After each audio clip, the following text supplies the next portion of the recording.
So we go to our final speaker before we take the questions, and those questions are coming in steadily. Chuck Magro, this is our first opportunity at ABARES to hear from the President and the CEO of Nutrien Canada, which took over the Australian brands Landmark and Rural Co. You'll remember late last year. And as we speak, about 400 shops around Australia called either Landmark or Rural Co. are having a makeover, paint job, and shirts are being rebranded. So the name is young, Nutrien, but the business can trace a history back 150 years, including as the US-based crop production services.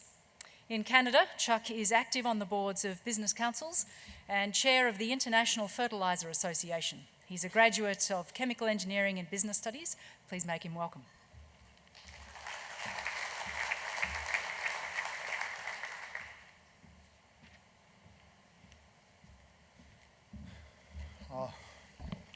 Good morning, good afternoon, everyone.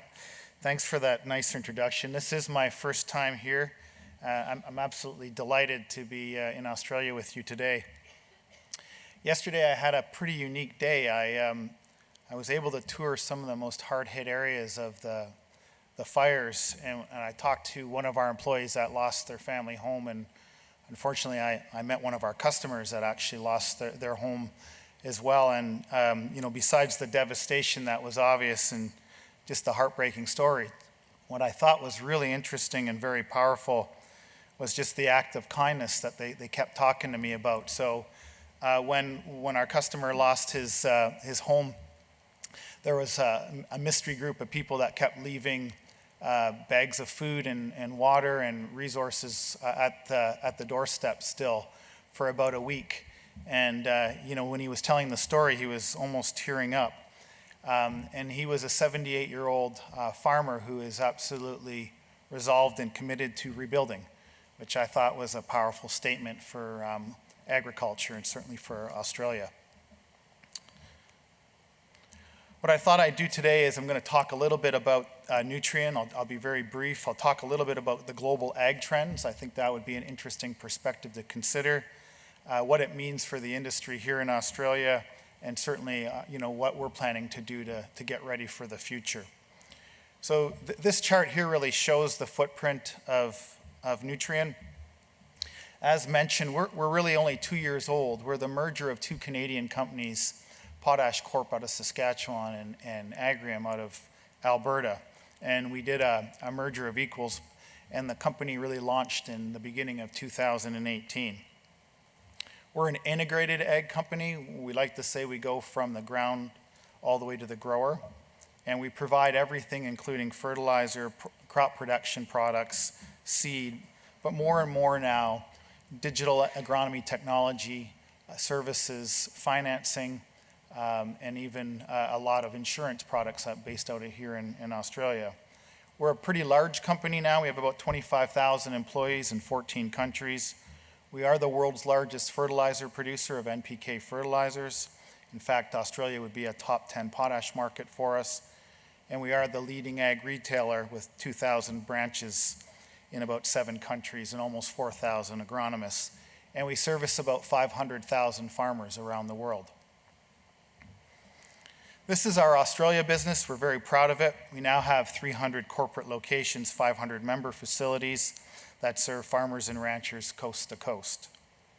We have about 400 agronomists here in the country, and we just built a new crop and soil testing facility in Western Australia. We're very excited to bring some new technology there, and really trying to provide growers with timely information and help them manage their risks. Our proprietary products, we call them Loveland products. That just a few years ago didn't exist in Australia. Today it's 300 million of revenue. We have 400 registrations, and we're actually producing those products here in Australia for Australian farmers. We also bought the Louis Dreyfus assets several years ago, and we have now extensive storage and distribution capability, able to bring our products to the farm very, very quickly. And we've built our financing capability as well. So now in Australia, we lend about $500 million to farmers to help them manage their operations. So since this is an Outlook conference, I thought I'd talk a little bit about global agriculture and the trends that we're seeing. And we really see three large trends that are going to dominate agriculture in the future. Some of this isn't new. It's been underway for some time, but we think that the impacts are going to get more profound. First, intensive ag competition. Second, sustainable agriculture. And third, technology disruptions. And we think that all three of these, if they come together, may put us on a path of the fourth agricultural revolution. I'm not going to specifically address the coronavirus. I think some of my peers have done a really nice job there, but happy to take any questions through the Q&A panel. So first of all, agricultural competition. A lot has changed in the last couple of decades, especially in the grain and oilseeds industry. 20 years ago, the US accounted for 40% of trade. Last year, it was less than 20. Brazil was working hard to catch up. Again, last year it led the way globally. And Russia and the Ukraine were 1% of global trade for grains and oilseeds 20 years ago. Last year it was over 15%. And Australia, very relevant in the global context, as you all know. It's a top producer and exporter of wheat, of barley, canola, and cotton. And in a lot of the ways, Australia and Canada are very similar in their rankings on this list. And when you consider the overall landscape, I think each country now is trying to figure out how to compete and strengthen our position. And it's going to become much more difficult. Now, this isn't new. It's been underway for several years. But what is new is these new bilateral and multilateral trade arrangements. So it was already referred to the US-China trade arrangement being probably the most profound example. $40 billion of ag products committed. And that was almost triple what we saw in 2019. So like Canada, Australia needs to find its place in this new world order. How do we compete against the US and against Brazil? I'll discuss that a little bit further, but it is going to take a combination of government, industry, and of course, significant investment, we think, going forward. That brings me to the whole notion of sustainable agriculture. Today, climate change and food security are on everyone's mind. And of course, agriculture is relevant and at the heart of most of this. The fundamental question we're trying to answer is, can the world feed itself, assuming that there's going to be another 2 billion people on the planet by 2050, all while reducing the amount of greenhouse gases that are being emitted? So in the few minutes that I have today, I really can't go deep into this topic, but I'll tell you that we fundamentally believe the answer to both of those questions are yes. We don't see this as a big challenge. In fact, we see this as a tremendous business opportunity going forward. But if you look at the overall context, today when you consider crop production and land use and livestock accounts for 25% of the global greenhouse gases. That's only really one side of the equation. That number could have been a lot worse if it wasn't for modern agriculture. Modern agriculture has allowed us to keep pace with food demand because we've been able to dramatically improve and increase productivity on our existing land. Everything from the mechanization of the farm to better crop inputs like fertilizer and seed technology, precision agriculture have helped us avoid, according to our calculations, almost twice the amount of farmland that would have been needed without these technologies. If you put that in terms of climate, it means we avoided releasing another 80 billion tons of carbon over that same time frame, almost double what is currently emitted every year globally. So now we face a new set of challenges. We need to take sustainability to the next level. The industry's been good, it just hasn't been good enough. So from my perspective, we need to do three things. First, we need to better utilize the existing tools and technology. In other words, we need more of Australia. We need more of Canada. We need more of Europe, and we need more of the US. These farmers are leading the way with new technology. Places like India, China, Brazil, and Africa need to catch up, use the tools that already exist. This will go a long way to reducing contributions of greenhouse gases from agriculture.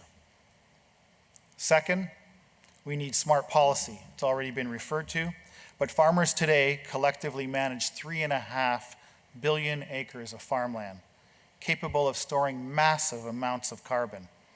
This means we need to use the carrot and not just the stick, providing the right incentives for farmers to improve sustainability of their crop and their land.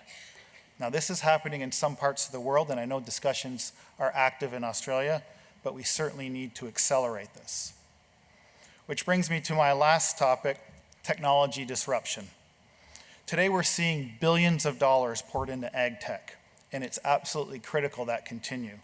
Everything from drones, AI, sensor technology, to optimize on-farm decisions, to biological and nature-based products that will supplement and in some cases dramatically reduce the need for traditional fertilizer or crop protection products, to new gene editing tools that can provide significant breakthroughs in seed technology to the farm and bring them much more quicker and lower cost than we've ever seen before, to new ways to buy inputs, sell commodities, and manage risk.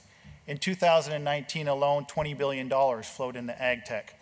The US actually represents the lion's share of that, but other countries are quickly catching up. And I know Australia recognizes the importance of investing in ag tech, but the numbers here are still relatively small. According to our numbers, about $100 million, which would put Australia 19 out of the top 20 countries investing in ag tech. It tells me that there's a lot of opportunity here at home. And innovation needs to become core to what we do, not only in the venture capital space, but for companies of our size and our scale. In fact, Nutrien, for its part, has invested about $1 billion over the recent years advancing our product and our digital portfolio, helping farmers drive yields and improve the sustainability of their soils. So what does this all mean for Australia agriculture? We believe Australia sits in a very unique position. It's on the doorstep of one of the fastest growing regions in the world, and it has already taken a progressive and collaborative approach to its agricultural economy. That's why Nutrien has invested here. But in order to keep up with the changes in the trends, I respectfully suggest that it comes down to two things. First, Australia should set the bar for quality and reliability. Australia agri-products already mean something. It has a brand that is deeply respected around the world, which will be critical to build on as we go forward. But it means that we need to continue to build on infrastructure to ensure product reliability and consistency. We also believe that more than ever right now, Australia should lean in and drive the real definition of what traceability and transparency mean when it comes to food.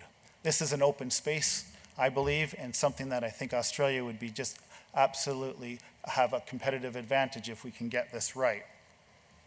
Today, most consumers want to know exactly how their crop was grown, what inputs were used, and the impact on the environment.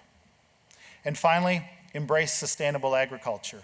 Become a role model for how government, industry, food producers, and consumers work together. I believe we need to build a framework to ensure ag technology can grow and prosper here in Australia and provide incentives for farmers and rangers to use new technology, drive positive behaviors, and be recognized for stewarding their land. If we can get that right, I think that we can achieve the goal of $100 billion of agricultural products.